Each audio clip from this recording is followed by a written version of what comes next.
કાલોલમાં state vigilance સેલની જુગારધામ ઉપર દરોડા કરવામાં આવ્યા છે। નગરપાલિકાના 2 કોર્પોરેટર સહિત 27 જુગારીઓને જુગાર રમતા ઝડપી પાડ્યા છે, જ્યારે એમાંથી 13 જેટલા શખ્સોએ બાઇક મૂકીને ફરાર થયા છે। ફરાર થયેલા એ શખ્સોની શોધખોળ હાથ ધરી છે।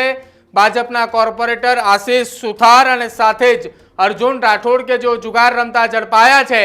પિતા અને પુત્ર પણ જુગાર રમતા ઝડપાયા છે। આ એ જુગારીઓની સામે એસએમસીની મોટી કાર્યવાહી છે।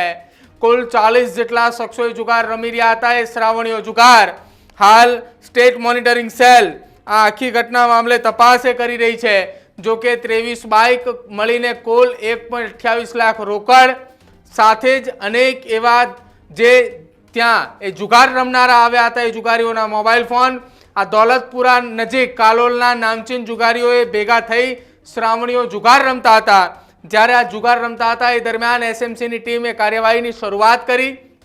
મોડી રાત્રે એસએમસીની ટીમે ત્યાં રેડ કરવા માટે પહોંચી હતી ને જ્યાં કાલોલ ખાતે સ્ટેટ વિજિલન્સની ટીમને આ તપાસ કરી રહી હતી, રેડ કરી રહી હતી। તે દરમિયાન તમામ એ આરોપીઓ જો આપને એ જે દ્રશ્યોની અંદર દેખાઈ રહ્યા છે કે જે આઈસરમાંથી નીચે ઉતારવામાં આવી રહ્યા છે, આ એ તમામ એ જુગાર રમતા શ્રાવણીઓ જુગાર રમતા એ જુગારીઓ છે કે જે એ ત્યાંથી એસએમસીએ પકડીને લાવી છે। આ તમામની સાથે ભાજપના 2 કોર્પોરેટર પણ હતા, જેમાં આશિષ સુથાર નામના એક અને અર્જુન રાઠોડ નામના આ બંને કોર્પોરેટરો જુગાર પણ રમતા હતા। એ બંને કોર્પોરેટરને જુગાર રમતા પણ ઝડપી પાડવામાં આવ્યા છે અને સાથે જ કેટલાક અન્ય જુગારીઓ પણ ત્યાં હતા।